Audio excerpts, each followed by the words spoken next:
Estoy sumamente emocionado por este video, principalmente por dos motivos. El primero es porque tiene más de 2 meses que no publico material, y esto es porque tuve una gran carga de trabajo, y después de esta carga de trabajo que tuve, me enfermé, me dio COVID, nos dio COVID aquí en la casa. Entonces, en esa semana que pensaba yo volver a grabar y publicar este material, tuve un poco de temperatura, tuve fiebre y mucho dolor de garganta. Sobre todo eso fue lo que me impidió hablar mucho. De hecho, todavía tengo un poquito de dolor de garganta, pero ya es mínimo. Ya estoy bien, o sea, ya estoy bien. Ya realmente lo que me queda, les digo, es una molestia muy mínima en la garganta. Para todos los que me contactaron por diferentes medios, de nuevo les agradezco muchísimo y les pido una disculpa por haberme alejado por tanto tiempo. Por otro lado, y el segundo motivo por el que me emociona enormemente este video es porque voy a hablar de un tema que me parece sumamente entretenido. Continuamos con el tema de redes neuronales convolucionales, pero ahora aplicadas al problema de segmentación semántica, el cual es un modelo un poquito más complejo, basado en una arquitectura que se llama U-Net, que nos permite hacer básicamente una clasificación por píxel, una clasificación píxel a píxel de la imagen que estamos analizando. Entonces, en este video vamos a presentar el paper de U-Net, vamos a explicar en qué consiste el modelo. Asimismo, voy a mostrar cuál es el proceso que usualmente sigo para leer un paper. Y después de este video, lo que vamos a hacer es una serie de videos donde presentamos la implementación en código utilizando PyTorch prácticamente desde cero, utilizando las bondades de PyTorch, sobre todo para el cálculo del gradiente de forma automática.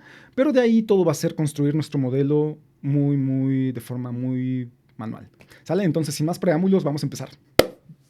Ok, para presentar el problema de segmentación semántica que resuelve esta arquitectura de U-Net, lo primero que quiero hacer es describir el problema de segmentación semántica. Y para esto voy a utilizar este paper que tengo aquí de Coco. Coco es una base de datos muy importante de Microsoft. De este paper lo único que quiero mostrar es esta imagen. Los problemas que hemos abordado hasta el momento han sido problemas principalmente de este tipo, que son de clasificación. Por ejemplo, suponiendo esta imagen, podemos decir que esta imagen pertenece a la clase persona, porque vemos aquí una persona, o podemos decir que esta imagen pertenece, vamos a hacer esto aquí así, o que esta imagen pertenece a la clase sheep o borrego, porque aquí vemos borregos, o incluso a la clase perro.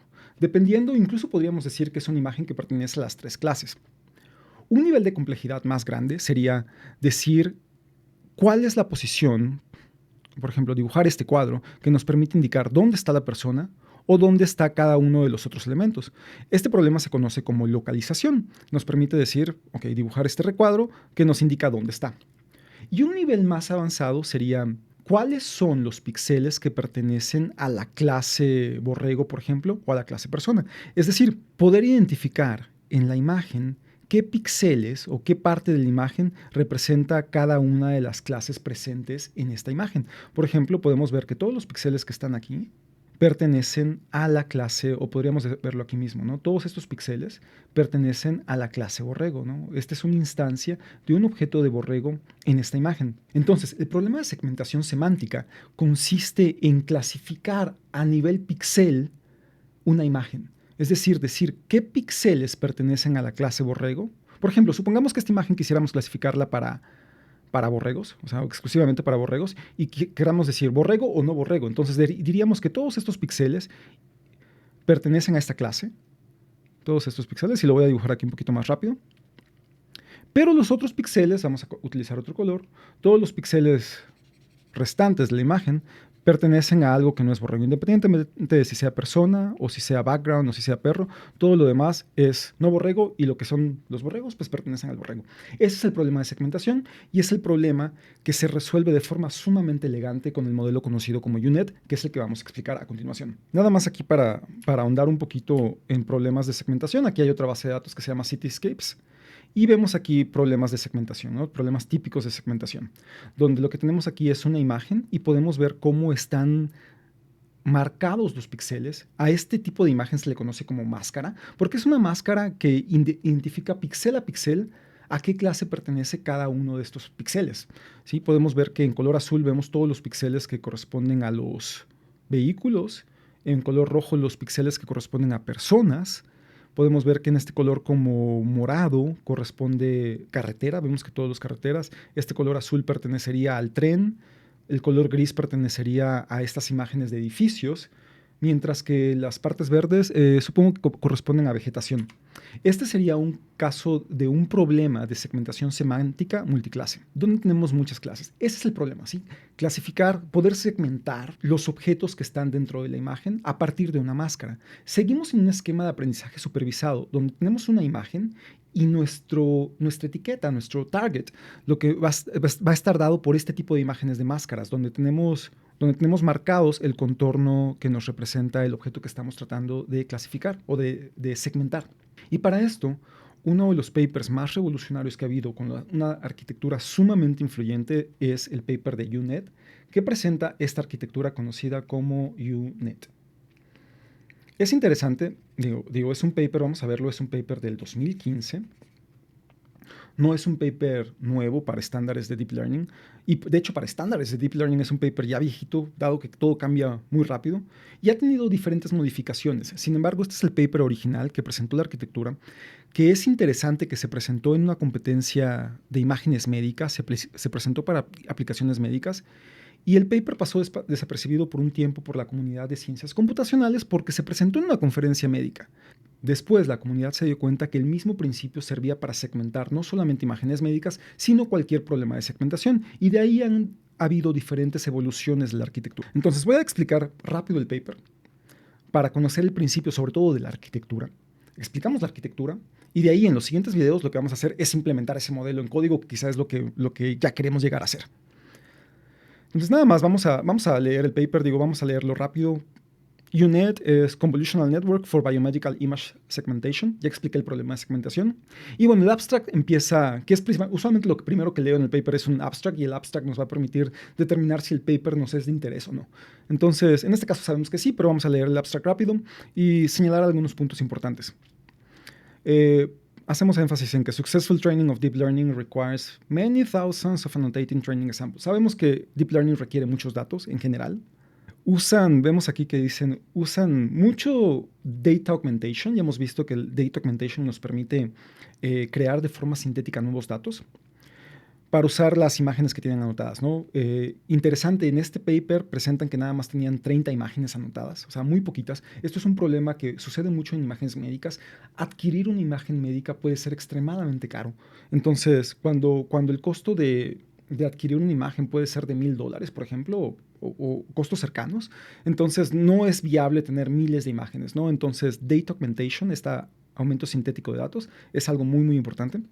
Y aquí está, dicen, la arquitectura de la U-Net, la que presentan, consiste en un camino, en un path que es contrae para capturar contexto. Esto es sumamente importante, contexto.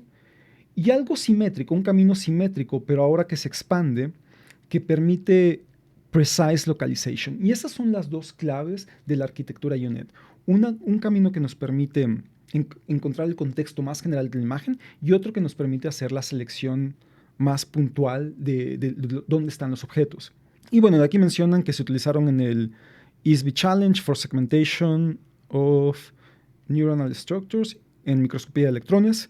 Y bueno, básicamente es lo que nos menciona, ¿no? Aquí ya habla un poquito más de la característica de los datos.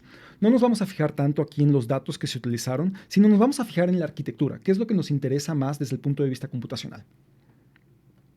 Entonces vamos a leer el paper. Usualmente lo que hago después de leer un paper es ver la introducción. Bueno, ok, está la introducción. Me salto usualmente la introducción y me voy fijando en los títulos. Esta imagen es la imagen de la arquitectura. La voy a dejar un momento porque es donde más tiempo vamos a estar. Pero me voy a pasar un poquito. Usualmente lo que sigo haciendo son ver los textos, los encabezados. Ok, habla de la arquitectura. Habla de cómo fue el proceso de entrenamiento. Ok, perfecto. Habla del proceso de data augmentation. Experimentos, cómo realizaron los experimentos, y después habla de las conclusiones, ¿no? Las conclusiones siempre son interesantes leerlas, y menciona que la U-Net logra muy buen desempeño en diferentes problemas de clasificación de imágenes médicas. Sin embargo, hemos visto ya a través del tiempo que funciona muy bien para cualquier problema de clasificación. Utilizan mucho data augmentation, al menos aquí en este problema.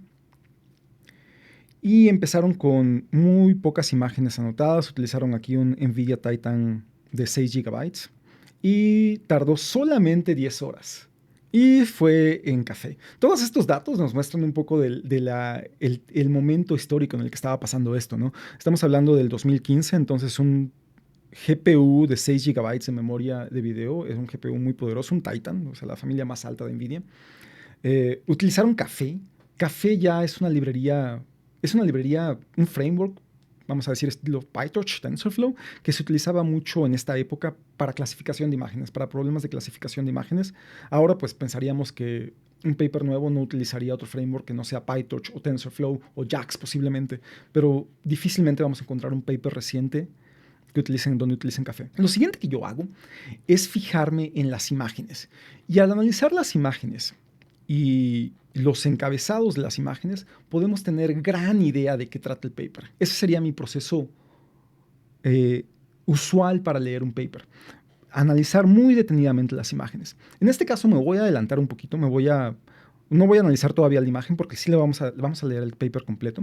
Y lo que voy a hacer es rápido mencionar la introducción. Menciona que las convolucionales ya han existido, redes neuronales convolucionales han existido por bastante tiempo.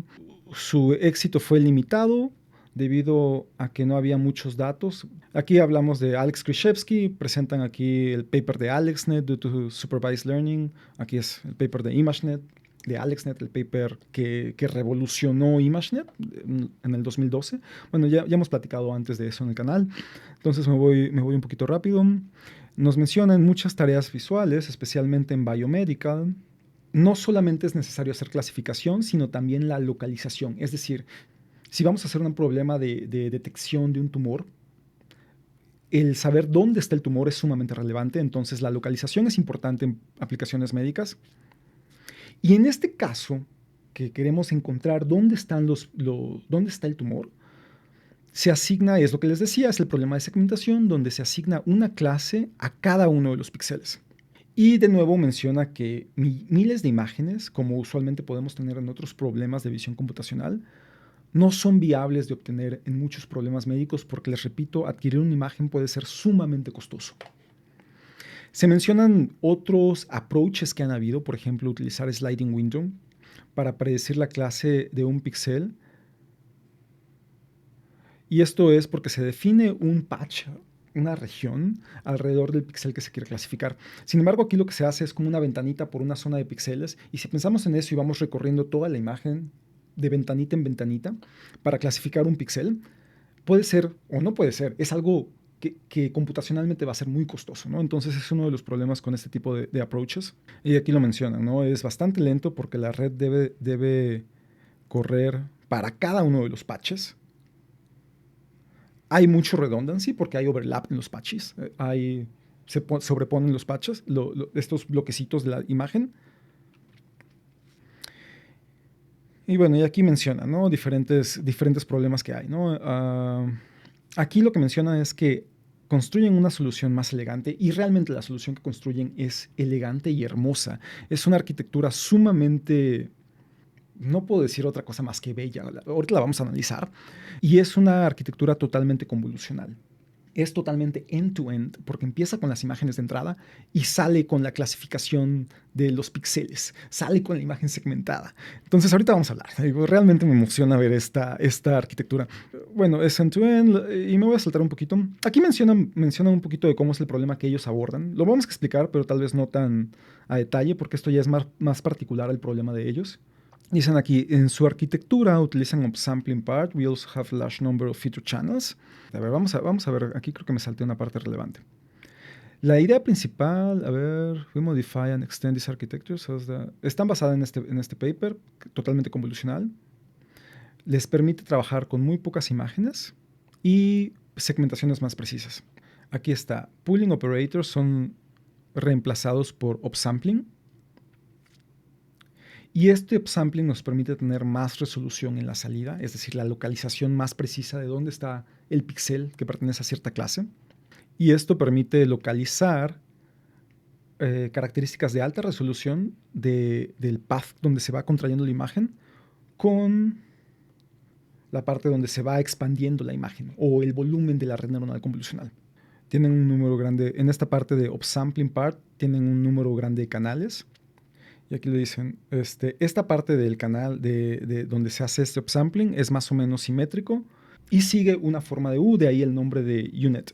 Y saben que yo creo que lo mejor va a ser irnos directamente a la arquitectura y explicarlo directamente sobre la imagen. Porque les digo, esta imagen es increíble y vamos a analizar la imagen y creo que aquí nos vamos a llevar la mayor parte de la duración de este video. Esta es la arquitectura de UNet y es la que vamos a implementar en código.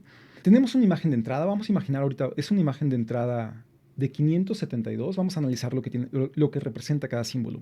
No es nada diferente, nada más tenemos un canal en la imagen, eso es relevante. No es una imagen a color, por ejemplo.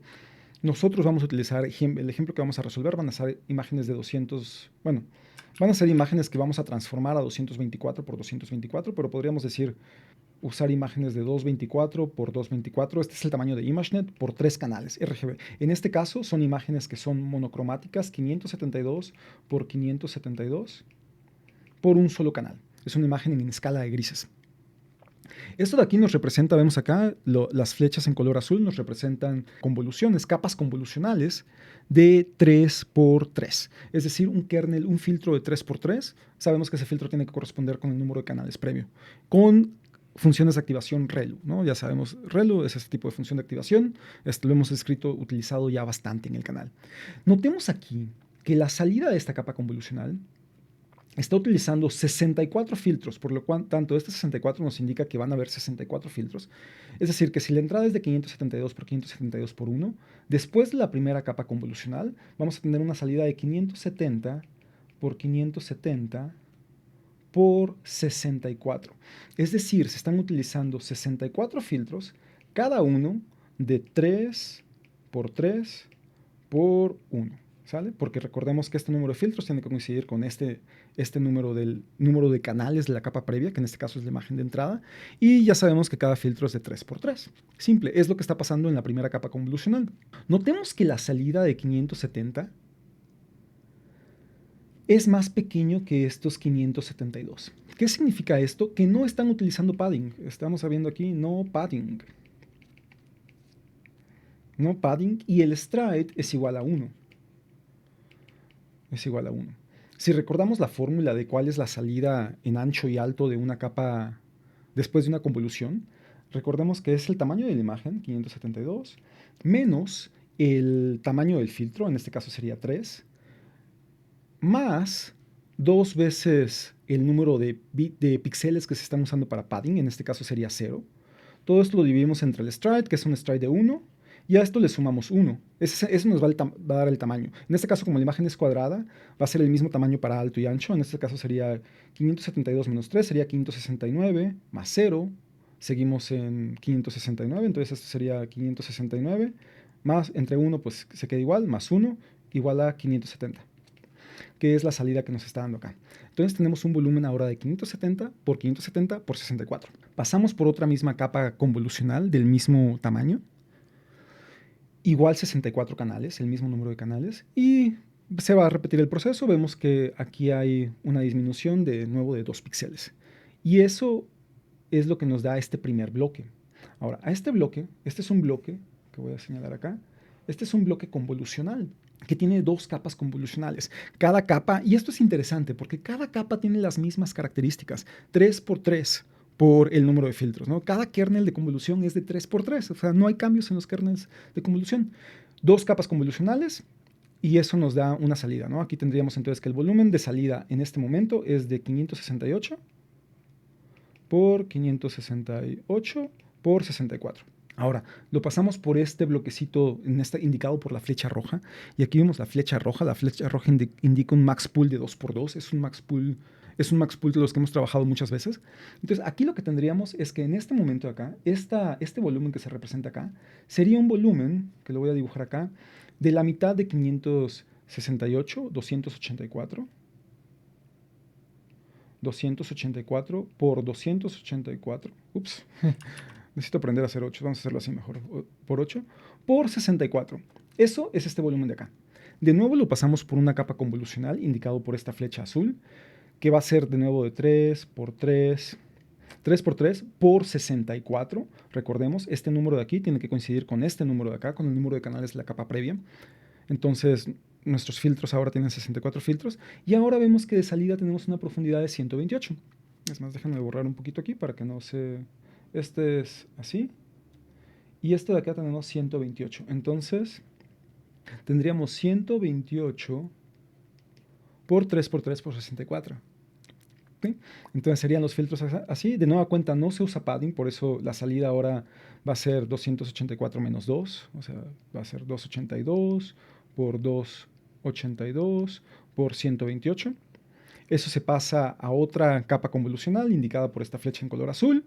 Y tendríamos una salida de 280 por 280 por 128. ¿Sale? Perfecto. Ese es el volumen que está aquí, aquí. Y ahora eso lo pasamos por una max pooling, esta flecha roja, y repetimos el proceso. 280 ahora se divide entre 2, va a quedar de 140 por 140. Esto nos indica que es 140 al cuadrado, es 140 por 140, 140 por 140 por 128. Ese es el tamaño de este volumen de acá. Lo pasamos ya de nuevo por esas capas convolucionales, donde ahora usamos 256 filtros. Entonces nuestro volumen se va disminuyendo nuevamente sin usar padding hasta llegar a este volumen de acá, que es de 136 por 136 por 256. Lo pasamos por este max pooling, 136 entre 2, nos quedan, que van a ser 68. Entonces este volumen de acá va a ser de 68 por 68 por 256, que se pasa por esta capa convolucional acá, otra vez, una capa convolucional. Ahora son 512 filtros, otra capa convolucional, otros 512 filtros. Y aquí entonces el volumen sería de 64 por 64 por 512. Ese es el volumen que tenemos en este nivel. De nuevo, estos son simplemente capas convolucionales de las que ya hemos manejado normalmente, simplemente que no están haciendo padding. ¿Sale? Y eso es tal vez una decisión que los autores realizaron por el tipo de datos que estaban utilizando. En la implementación que vamos a hacer en código vamos a ver que sí podemos utilizar padding y realmente el resultado no cambia. Entonces yo creo que por el tipo de problema donde estaban segmentando imágenes médicas, donde los contornos son muy importantes, utilizaban este tipo de no hacer padding. Bueno, decíamos 68. Aquí 64 por 64 por 512 y aquí pasamos por esta última max pooling donde 64 por 64 se convierte en 32 por 32, aquí sería 32 por 32 por 512. Pasamos por una capa convolucionada otra vez y así vemos que nos da este volumen de 30 por 30 por 1024 porque son 1024 filtros, de nuevo sin hacer padding. Luego de aquí otra capa convolucional, la pasamos. Nos va a dar un volumen aquí, entonces vamos a tener un volumen de 28 por 28 porque son imágenes de entrada o volúmenes de entrada de 30 por 30 sin hacer padding, convoluciones de 3 por 3, kernels de convolución de 3 por 3. Entonces 28 por 28 por 1024. Ese sería el volumen de este tamaño. Y ahora viene la parte interesante y la parte que hace esto diferente. Y es la parte de la arquitectura que nos emociona, ¿no? Bueno, antes de eso vamos a leer el caption para ver si hay algo que nos perdimos en el caption. Dice, ejemplo de 32 por 32 en la parte más baja, son estos de acá. Cada cuadro azul, es decir, estos cuadros de color azul, corresponden a feature maps, características, los volúmenes, ¿sí? Los volúmenes de la red neuronal convolucional. El número de canales está indicado en la parte de arriba de la caja, ya los estuvimos explicando, 256, 512, 512, 1024 en este caso. Y el tamaño de la imagen, el tamaño alto y ancho, está dado en este numerito, ¿no? Estos numeritos de acá. Okay. Y ahorita lo que vamos a ver es qué representan estas cajas blancas. Y esta es la parte realmente interesante. Bueno, todo es sumamente interesante, ¿no? Pero lo que hemos venido haciendo es un proceso de convolución normalito, donde en cada capa vamos disminuyendo el alto y ancho de la imagen, aumentando la profundidad, es decir, aumentando el número de canales en cada capa, como usualmente se usa en redes neuronales convolucionales. Notemos que todavía tenemos un volumen, notemos que no se hace un flatten como usualmente hemos hecho en problemas de clasificación. Llegando a este punto, lo que va a pasar es que ahora tenemos esta flecha en color verde, y esto lo menciona como op convolution. Este se conoce como op convolution. También se conoce como transposed convolution, aunque el nombre tal vez de transposed convolution es un tanto engañoso. Transposed convolution. Y lo que está pasando aquí es que tenemos un proceso de convolución, pero lo que va a hacer es que el tamaño que tiene aquí, bueno, vamos a explicar este acá. Y déjenme, tal vez, lo que voy a hacer aquí, déjenme borrar un poquito esta parte.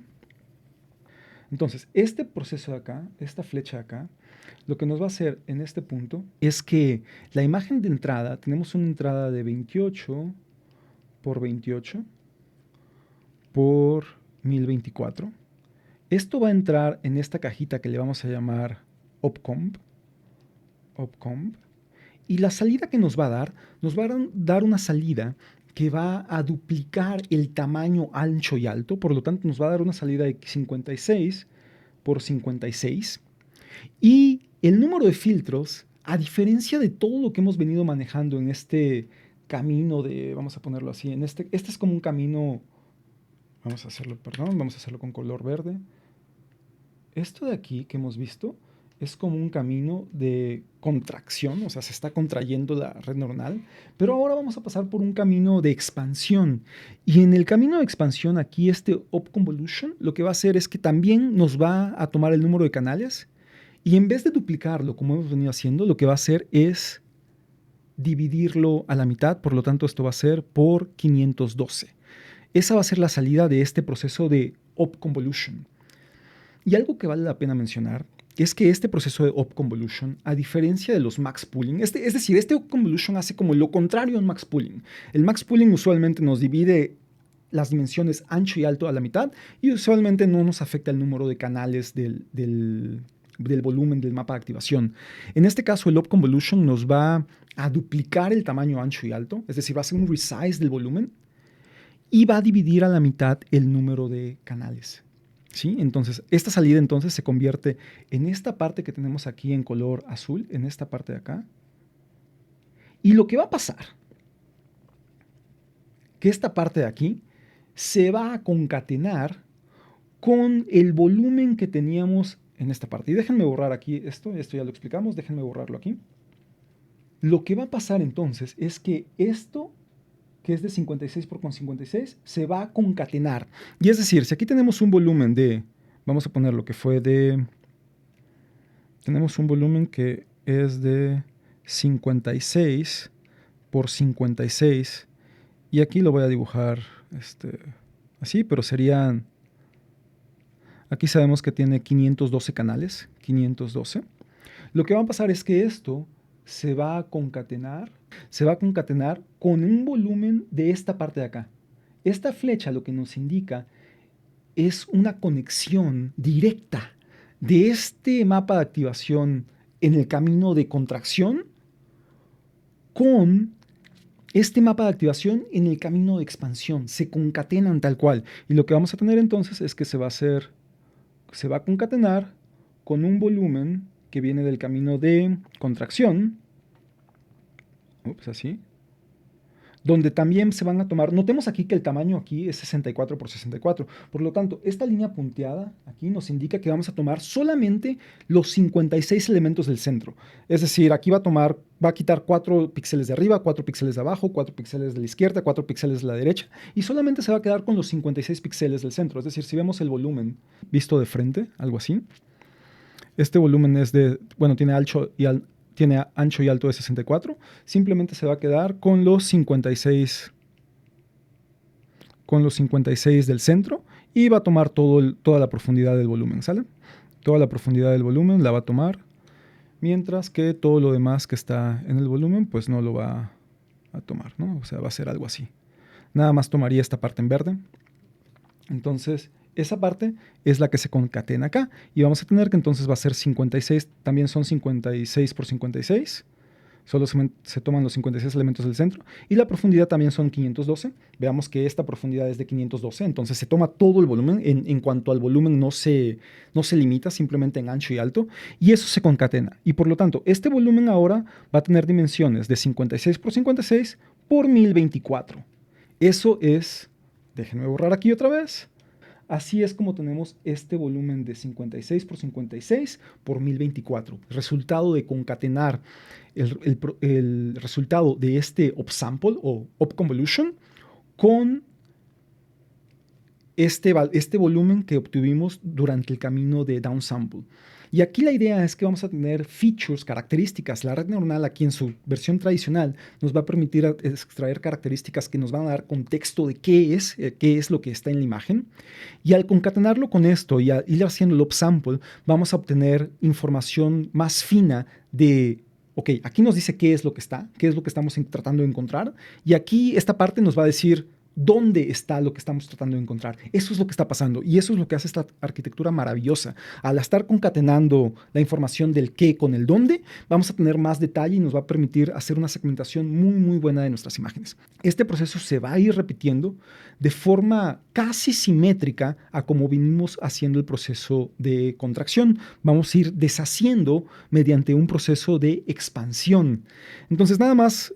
Aquí esto es una red neuronal, esto es una capa convolucional normalita, donde tenemos filtros, ya sabemos, de 3x3. Aquí entonces serían 3x3. Y notemos que aquí entran 1024, pero aquí salen 512. Por lo tanto, son, a diferencia de lo que hemos usado usualmente en capas convolucionales, que fue aquí como esta capa de contracción, aquí el número de filtros disminuye, ¿no? Entonces lo que tenemos es que esta capa convolucional representa filtros de 3x3 por el número de canales, que en este caso sería 1024, pero en vez de incrementar el número de filtros, lo vamos a disminuir, serían 512 filtros de 3x3 por 1024. De nueva cuenta sin padding, de 56 por 56 se reduce a 54 por 54. Lo pasamos por otra capa convolucional y este volumen de acá, entonces, vamos a hacer una flecha por aquí, va a tener dimensiones de 52 por 52 por 512. Ok, entonces este de aquí, este Up Convolution va a tener las mismas características que este Up Convolution de acá, donde va a tomar 52 por 52, lo va a duplicar en ancho y alto. Por lo tanto, aquí vamos a tener una imagen que va a ser, o un volumen que va a ser de 104 por 104, y el número de filtros los comprime a la mitad, entonces van a ser 256 por 256. Eso es el volumen que está aquí representado en color azul. A eso se le concatena el mapa de activación que viene de esta etapa de la parte de contracción de la red neuronal convolucional. Y de nuevo, como este de aquí es un poquito más grande, aquí tenemos que es de 136 por 136, se toman solamente los 104 por 104 elementos o activaciones del centro y se concatena con esto, ¿no? Entonces, este volumen total aquí sería un volumen que tiene 104 por 104 por los 256 de este que llegó de esta Up Convolution, concatenado con los 256 volúmenes que llegan acá, por lo tanto sería 512. ¿No? 512. Sería este mismo principio, ¿no? Este mismo principio que tenemos acá, este volumen de aquí, solo que ahora en vez de ser de 56 por 56, sería, es más, vamos a usar el mismo dibujito. Aquí sería de 104 por 104. Aquí teníamos que esto es de 256 y se concatena con esto que también es de 256. 256, por lo tanto ya todo este volumen tiene 512 elementos. Se pasa de nuevo por una capa convolucional, las mismas dimensiones que de las convoluciones, mismos kernels, se va disminuyendo un poquito el tamaño porque no hacemos padding. Llegamos aquí a un volumen que va a ser de 100 por 100 por 256. Al hacer el Up Convolution, este 256 se reduce a simplemente 128. Entonces aquí tenemos un volumen que ya sería de 200 por 200 por 128, que se concatena con estos 128 del volumen que viene de la parte contractiva. Se concatena y aquí tenemos un volumen entonces que va a ser de 200 por 200 por 256. Y seguimos el mismo proceso de capas convolucionales, hasta después capa convolucional tras capa convolucional, hasta aquí llegar sin padding. Aquí tendríamos entonces un volumen que sería 196 por 196 por 128. Notemos aquí el número de filtros va disminuyendo a través de cada bloque de convolución. Entonces tenemos que este disminuye, de 256 se pasa a 128. Aquí serían, les digo, nuevamente 128. Se pasa a este Up Convolution. Y aquí ya tenemos entonces que 196 por 2, 392. 392, aquí serían 64 canales, recordemos 64 canales, que se van a concatenar con estos 64 canales. De nueva cuenta, como aquí tenemos un volumen que va a ser de, es más, vamos a hacerlo por acá así. Y vamos a hacerlo con un color más parecido, vamos a hacerlo con azul. Tenemos este volumen que es de 392, 392 por aquí 64. Esto se va a concatenar entonces con este de acá. Y como este es un canal de 568 por 568, nada más vamos a tomar los 392 píxeles del centro. Se concatenan acá. O los 392 activaciones del centro. Y también se concatenan 64, de tal forma que tenemos un volumen aquí, un volumen total ya con los canales concatenados de 392 por 392 por 128. Y se pasa por estos filtros de convolución de los normales, capas de convolución normales. Aquí, en este momento, vamos a tener volúmenes de 388. Resultado aquí, de nuevo, acuérdense, capas convolucionales normalitas, sin padding, donde el número de filtros se reduce a través de las dos capas. 388 por 388 por 64. Y déjenme borrar esta parte de acá. Y este resultado se pasa por una capa convolucional de un kernel de 1 por 1. Y ya hemos explicado estos kernels. Aparentemente no tienen mucho sentido, pero si lo pensamos que son a través de un volumen, este kernel de acá es un kernel de 1 por 1 por el número de canales que tenemos acá. ¿Sale? Entonces tenemos 64 y de esto tenemos 2 kernels. Entonces 2 por esto. Entonces, aquí lo que tenemos es que este volumen de entrada de 388, perdón, aquí me equivoqué, 388. De 388 por 388 por 64 se pasa por este kernel y nos va a dar un resultado de 388 por 388 por 1. Y como son 2 de estos, cada uno nos va a dar un resultado de 388 por 388.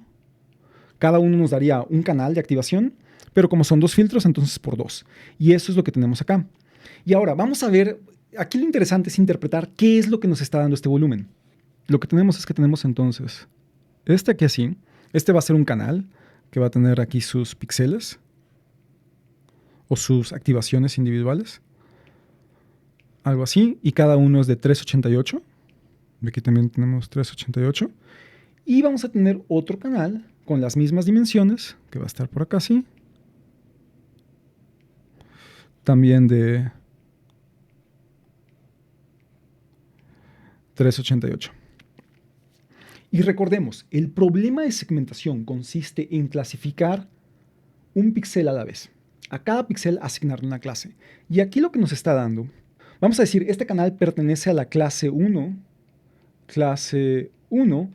y este canal que estoy dibujando aquí en color negro pertenece a la clase 0. Entonces, lo que nos está diciendo esta salida es que la probabilidad nos tiene que arrojar un tipo de probabilidad o score, como hemos manejado en los problemas de clasificación de 10 clases, por ejemplo. Pero aquí no tenemos 10 clases, aquí lo que tenemos son solamente 2 clases, pero en vez de tener un vector que nos indica la probabilidad para cada clase o el score para cada clase, aquí lo que tenemos es el score para cada píxel. Y entonces este mapa nos va a decir el score de que este píxel pertenezca a la clase 0. Vamos a decir que si lo pasamos luego por una probabilidad, entonces nos dice la probabilidad de que este píxel de aquí pertenezca a la clase 0. Mientras que este valor de acá, que sería el mismo correspondiente, nos indica la probabilidad de que este píxel pertenezca a la clase 1. La probabilidad de este píxel más la probabilidad de este píxel nos deben de sumar 1. Simplemente que ahora tenemos probabilidades por píxeles y de que cada píxel pertenezca a la clase 1 o a la clase 0. Eso es. Por eso nos dan aquí dos salidas, ¿no? Podríamos tener, por ejemplo, si fueran 3 clases, tendríamos acá otra salida, otro volumen, donde tal vez aquí lo que nos diría es la probabilidad de que sea la clase 2, por decir algo, ¿no? Y esta misma posición de este píxel nos diría la probabilidad de que este píxel, este valor, pertenezca a la clase 2. Entonces tendríamos que esta probabilidad de que el píxel en esta posición pertenezca a la clase 2, este píxel en la posición correspondiente pertenezca a la clase 1 y esta a la clase 0. Y si sumamos esas 3 probabilidades, deberían de darnos 1. Entonces, eso sería aplicando probabilidades, ¿no? Pasando los scores que salen para cada píxel por una función softmax, por ejemplo. Pero así lo que tenemos entonces es la probabilidad de cada uno de los píxeles de pertenecer a cada una de las clases probables, cada una de las clases. Eso es lo que tenemos. Realmente es el mismo problema que hemos venido manejando, pero ahora lo tenemos por píxel. Nos está dando el score o la probabilidad, si utilizamos una función de activación, de que un píxel en particular pertenezca a una clase determinada, la clase 1, la clase 2 o la clase 0. Por ejemplo, en un problema de médico como aquí puede ser que un píxel en particular pertenezca a la clase es célula o a la clase no es célula. Y en este caso sería una clase binaria, ¿no? ¿Qué es lo que estamos viendo acá? Digo, tenemos un problema de clasificación binario. En este caso sería una clasificación binaria que incluso podríamos tener nada más con un canal, ¿no? Y si utilizáramos una función de activación no softmax sino sigmoid, pero aquí utilizan dos canales, entonces lo que nos dice es que este valor de acá nos indica el score de que este píxel en esa posición pertenezca a esta clase en color azul, clase 1, y esta de acá nos indica el score, o si repito, pasándolo por un softmax, nos indica la probabilidad de que este valor de la imagen de entrada en esta posición pertenezca a la clase negra o a la clase azul. Eso es todo. Eso es lo que nos está indicando. Por eso aquí tenemos un volumen que cada canal nos indica los scores o probabilidades de que el píxel en esa posición pertenezca a la clase que representa ese canal. Clase 0, clase 1, clase 2, y así podemos tener un problema de segmentación multiclase. Eso es todo. Eso es todo. No nos confundamos. Digo, lo que nos arroja acá son los scores o probabilidades de que un píxel en una posición pertenezca a la clase que se representa por ese canal. Y este modelo, aunque se ve un poco complejo, realmente si lo pensamos, es un modelo de redes convolucionales que ya hemos utilizado, pero funciona de forma increíble para problemas de segmentación. Y esa es quizá la magia, la parte hermosa de este modelo. ¿Por qué funciona tan bien? ¿Sí? Entonces, algo que quiero mencionar nada más, antes de continuar, es este proceso de upsample. Ahorita nada más dije que es un proceso de convolución que hace el proceso reverso más o menos al max pooling, pero quiero mostrarles algunas imágenes que nos permiten entenderlo un poquito mejor. Y estas son imágenes de transpose convolution, es lo que busqué. Y aquí vamos a ver más o menos qué es lo que sucede, ¿no? Cómo se lleva a cabo el proceso de convolución. Lo que estamos viendo acá es que estos cuadros en color azul es la imagen de entrada. El kernel se está moviendo, está en color gris y se va desplazando. Y lo que está pasando es que si nos damos cuenta, estamos haciendo una especie de padding con cada uno de los píxeles. Estamos rodeando cada píxel por un número de elementos. Hacemos un padding y luego hacemos una convolución normal. Estamos extendiendo de forma sintética el tamaño de nuestra imagen o volumen de entrada y luego hacemos una convolución, en este caso en un kernel de 3x3, de tal forma que una imagen que originalmente era de 3x3 ahora se convierte en una imagen de 5x5, rodeando cada píxel por un valor de píxeles, que en este caso los estamos asumiendo que es un 0, ¿no? Entonces, eso sería el proceso de up convolution. En eso consiste. Acá tenemos otras imágenes de procesos similares, pero básicamente es esto, ¿no? O sea, tenemos un píxel, lo rodeamos por ceros y hacemos un proceso de convolución, y esta imagen, por ejemplo, de 2x2 se convierte en una imagen de 5x5. Eso es up convolution. Ahora, si nos detenemos tantito a analizar esto es lo que se hace cuando utilizamos una transpose convolution. Por ejemplo, es una capa que podemos implementar, transpose convolution. Sin embargo, tiene una limitante. Y la limitante que me parece evidente es que estamos rodeando cada píxel por ceros. Entonces, de alguna manera, esto probablemente está metiendo un poquito de ruido. Sí, porque ¿por qué rodear cada píxel por ceros? ¿Por qué no, en vez de hacer esto, lo que hacemos es un tipo de interpolación? Y hacemos un tipo de interpolación como todas las interpolaciones que hacemos para cambiarle el tamaño de una imagen. Si hemos utilizado Photoshop o alguna aplicación como GIMP para edición de imágenes, seguramente alguna vez hemos cambiado el tamaño de una imagen, o simplemente si hemos utilizado cosas como PowerPoint y tomamos la imagen y le extendemos el tamaño de la imagen. El tamaño de la imagen cambia, pero de alguna manera los píxeles que están entre cada par de píxeles tiene que llenarse, ¿no? Y ese tipo de problema se conoce como interpolación. Y probablemente tiene más sentido hacer primero una interpolación que nos permite expandir el tamaño de la imagen, duplicar el tamaño de la imagen. Para esto existen tipos de interpolación como lineal, y la que más se utiliza es bicubic interpolation, bicúbica. Y nosotros lo que podríamos hacer es, en vez de simplemente hacer una upconvolution como está aquí, podríamos mejor hacer una interpolación donde primero hagamos el tamaño del volumen. En este caso lo que haríamos sería el tamaño, es más, déjenme borrar por acá. Lo que haríamos sería tomar esta activación de acá, y duplicarla. Si es de 52 por 52, si tenemos esto de acá, de 52 por 52, ¿qué pasa si mejor la hacemos ahora de 104 por 104, pero por un proceso de upsample, mediante una interpolación bicúbica?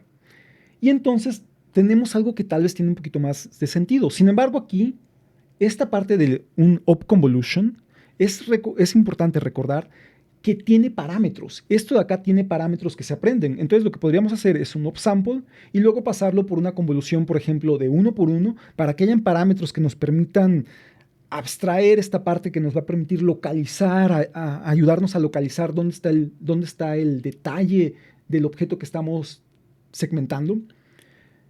Pero además hacemos un upsample que nos permite que no tengamos estos ceros que estamos usando si nada más hacemos un upconvolution, ¿no? De rodear cada píxel por cero. Entonces primero hacemos un upsample mediante una técnica de interpolación más sofisticada como bicúbica, y después aplicamos una convolución y ya tenemos eso. Entonces lo que podríamos hacer, y es lo que vamos a hacer en nuestro proceso de implementación, es reemplazar el proceso de convolución, de upconvolution, por un upsample,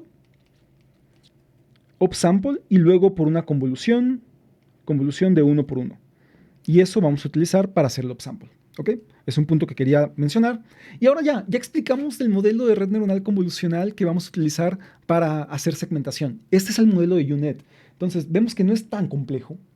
Y lo que vamos a hacer ahora es terminar el paper. Vamos a terminar de explicar el paper. Aquí está el modelo. Wow. Ahora, el resto del paper lo que nos describe son las particularidades del problema que ellos abordaron. Ya presentamos el modelo y ese es el modelo que nos va a servir para cualquier tipo de segmentación.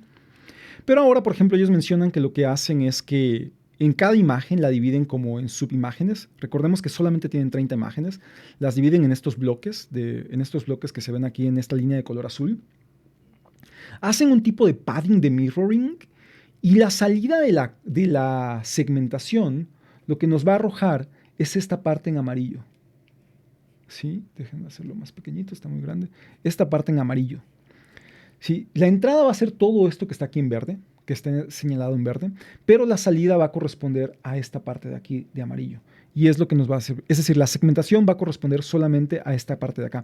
Para eso lo que ellos hacen es que la imagen completa la van recorriendo, como muestro aquí en ventanitas, pero además hacen un mirroring, o sea, hacen un padding de la imagen completa. Notemos que es la imagen completa que tienen ellos, pero no es la imagen, no es un padding propiamente en cada capa convolucional. Nada más es un padding a la entrada. Y aquí es lo que dicen, ¿no? Utilizan una estrategia de overlap que les permite una segmentación sin problemas de imágenes muy grandes. Como utilizan imágenes muy grandes de 572 por 572, lo que hacen es que la salida va a corresponder a estos píxeles en amarillo, y si recordemos, pues estos píxeles en amarillo, aquí la entrada era de 572, pero a través de todo este proceso donde no utilizan padding, el tamaño se va reduciendo y la salida aquí va a ser de 388 por 388, que va a ser este tamaño amarillo, ¿no? Por lo tanto, la segmentación es nada más esta parte amarilla, es lo que ellos hacen para su problema. No es necesario hacer esto es lo mejor para el problema que ellos tenían con imágenes médicas. En la implementación que nosotros vamos a hacer, vamos a ver que podemos tener una salida que corresponda al mismo tamaño de la imagen de entrada. Aquí ya explican la arquitectura, donde decimos aplicaciones de convoluciones de 3x3, activaciones ReLU, max pooling de 2x2, con un stride de 2 para disminuir el tamaño a la mitad en ancho y alto. Y estas convoluciones de 2x2 para duplicar. Upconvolution, pero ya dijimos que nosotros vamos a hacerlo un poquito diferente. Vamos a utilizar un proceso de upsample y luego una convolución de 1 por 1. Esto es interesante. Y es algo que también es muy particular al problema que ellos están resolviendo con imágenes médicas. En nuestro caso no vamos a hacer esto, pero lo que hacen, vamos a implementar, dicen, vemos aquí que la imagen va disminuyendo.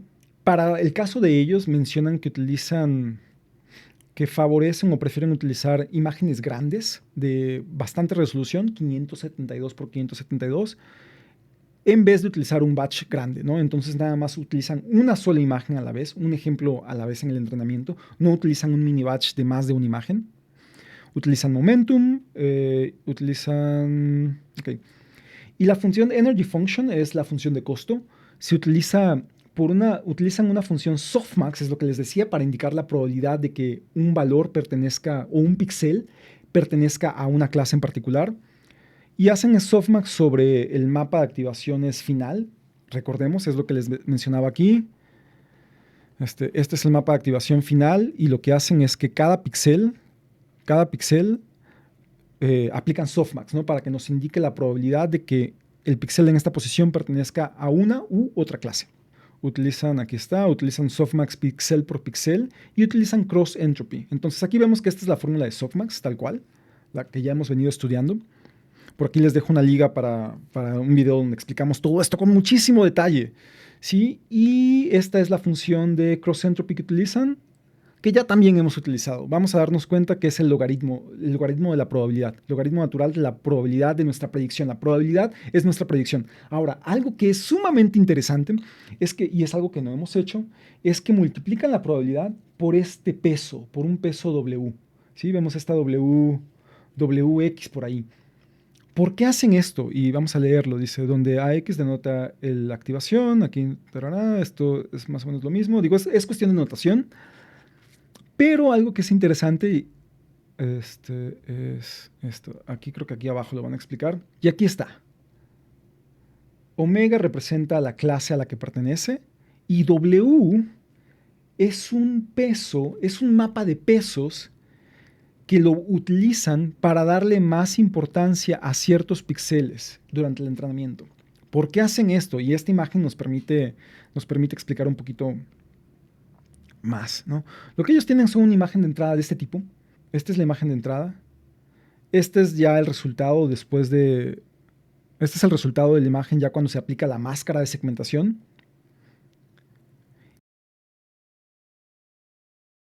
Este D lo que nos indica es el Pixel-Wise Loss Weight, es ese W. Y lo que hacen es que este es el mapa de pesos, este mapa de pesos W. Lo que hacen es que la imagen, ellos no quieren, para no perder, y déjenme hacerlo aquí con color rojo, esto aquí, para no perder la información contenida en estos, déjenme hacerlo aquí en color, tal vez en color naranja, la información contenida aquí en los contornos, en estos contornos, lo que hacen es multiplicar por esa máscara de pesos, que le da más peso a los píxeles de estos contornos. Y eso es para que no se pierda la información de los contornos. ¿Por qué hacen eso? Porque si tomamos en cuenta que la cantidad de píxeles en las imágenes que estamos segmentando representa el balance de las clases, puede darse el caso que estas imágenes, estos píxeles, la clase a la que pertenecen los píxeles de los contornos, están subrepresentados. Entonces les dan un peso más grande para que se les dé más importancia porque son muy poquitos. Entonces se les da de forma artificial más peso mediante esta multiplicación de esta máscara. Esto es común, una estrategia común para problemas de desbalanceo de clases, donde los elementos que pertenecen a la clase que tiene menos representación se multiplican por un valor más alto en la función de costo, para que se les dé más peso en la función de costo y no se minimice su importancia. Básicamente es lo que están haciendo ahí. Entonces es lo que dicen, ellos calculan este weight map. Déjame cambiarle el color, no me gusta ese color rojo. Calculan este mapa de pesos para cada una de las imágenes de ground truth, de la etiqueta, para compensar, aquí está, la diferencia de la frecuencia de aparición de los píxeles de cierta clase, ¿no? O sea, porque hay píxeles que pertenecen a cierta clase y aparecen menos. Es lo que están haciendo. Y esta es la fórmula en la que utilizan para calcular ese mapa de pesos, ¿no? Esa es la fórmula que calculan este WX, y este WX es el que se utiliza aquí, ¿no? Para multiplicar en la fórmula de la función de costo. Básicamente es lo que hacen. Y finalmente aquí mencionan cómo inicializan los valores de los pesos sinápticos. Utilizan una inicialización de estilo K-min-G, que también hemos analizado en el canal. Y finalmente algo que utilizan ellos es que Data Augmentation. Debido a que solamente tienen 30 imágenes, Data Augmentation es esencial para minimizar los problemas de overfitting. ¿Sale? Entonces utilizan mucho Data Augmentation. Y bueno, ya de aquí presentan sus resultados, ¿no? Presentan los resultados en esta competencia. Y lo que vamos a ver son los resultados. Digo, estas son los resultados de UNet, por ejemplo. Y vemos que el error aquí, comparado con los diferentes algoritmos, su error es menor. Pero creo que por aquí podemos ver, por ejemplo, este resultado. Vean aquí, el resultado que tienen aquí es de 0.92, mientras que el segundo lugar es de 0.83. O sea, es una diferencia enorme. ¿Sale? Es una diferencia de, por ejemplo, 0.77 a 0.46. Algo que es importante, y lo vamos a ver en la implementación en código. Pero vamos a pensar una cosa. ¿Cómo medimos el desempeño de este tipo de problemas? En problemas anteriores de clasificación, lo que hacemos es el accuracy. El accuracy nos indica simplemente el número de elementos que fueron clasificados de forma correcta entre el número total de elementos que hay. Entonces, 99% de accuracy significa que de cada 100 imágenes se clasificaron 99 de forma correcta. Ahora, aquí algo que podríamos hacer directamente es calcular también el accuracy. Solamente que el accuracy aquí vamos a darnos cuenta de lo que nos representa. Porque estamos haciendo la clasificación, y vamos a ver estas imágenes, por ejemplo, por píxeles. Esta es la imagen, y esta línea en amarilla que está acá es el resultado que nos arroja el modelo. Entonces, si queremos hacer el accuracy normal, lo que haríamos sería el número de píxeles clasificados de forma correcta entre el número total de píxeles que hay en el volumen o en la imagen. Y es un resultado que tiene sentido. Sin embargo, tiene una limitante muy importante. ¿Qué pasa cuando, por ejemplo, tengamos una imagen que sea, vamos a decir así, y que lo que queremos clasificar es nada más este pedacito? Este pedacito probablemente representa un 5% del tamaño total de la imagen. O si nuestro modelo simplemente dice que todos los píxeles pertenecen a este de acá, al fondo,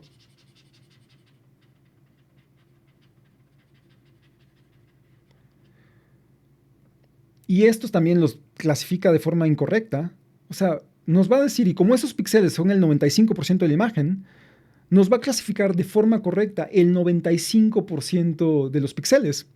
Entonces, la accuracy tiene esa limitante, que si nuestro modelo simplemente arroja que todos los píxeles pertenecen a la clase mayoritaria, nos va a dar entonces que siempre va a tener una accuracy de 95% o 90 y tantos por ciento. Entonces, esa es una limitante de la accuracy. Si nada más arrojamos siempre la misma clase, la que tiene la mayoría de los píxeles, pues nos va a dar, en este caso, 90, 95% siempre, y aparentemente es un buen resultado. Pero tiene esta limitante enorme, ¿no? Que es que pues la clase minoritaria está mal representada, está subrepresentada. Entonces no es un buen resultado. Y para eso, en problemas de este tipo de segmentación o de localización de objetos, lo que se utilizan son otras métricas que se conocen como intersection over union, intersection section over union, que se conoce comúnmente como EOU, y también un coeficiente Dice coefficient. Vemos que aquí los resultados son EOU, que es intersection over union, y nos da este resultado, ¿no? Ambos van de un valor de 0 a 1. Y esto es lo que toman en cuenta, es que no solamente toman en cuenta el número de píxeles correctamente clasificados, sino toman en cuenta la intersección entre los píxeles que predice nuestro modelo, que pertenecen a determinada clase, y los píxeles que indica la etiqueta, ¿no? El label, los píxeles que pertenecen a la clase correcta. No voy a explicar más ahorita estas métricas, las voy a explicar en la implementación en código porque creo que ya me extendí un poco en esta explicación. Entonces, básicamente, con esto concluimos el modelo de UNet. Con esto terminamos de explicar el paper de UNet. Y lo que vamos a hacer ahora en los siguientes videos va a ser implementar este modelo en código con un problema de segmentación binario bastante sencillo. Vamos a utilizar una base de datos de Kaggle que se llama Carvana, que nos permite segmentar vehículos. Entonces, Viene la parte más emocionante. Vamos a implementar esto en código. Y en ese momento vamos a explicar en qué consisten estas métricas de DICE e Intersection Over Union con más detalle y las vamos a implementar también en código. Son muy, muy sencillas de implementar. Entonces, sin más por el momento, les agradezco enormemente la atención que pusieron a este video. Les agradezco si vieron el video completo. Se extendió un poquito más de lo que esperaba. Y vamos a continuar. Si se dieron cuenta, mi cabello está un poquito más largo y esto es porque les digo, me dio COVID y no he podido ir a la peluquería. Muchas gracias por su atención y nos vemos en el siguiente video. Continuamos.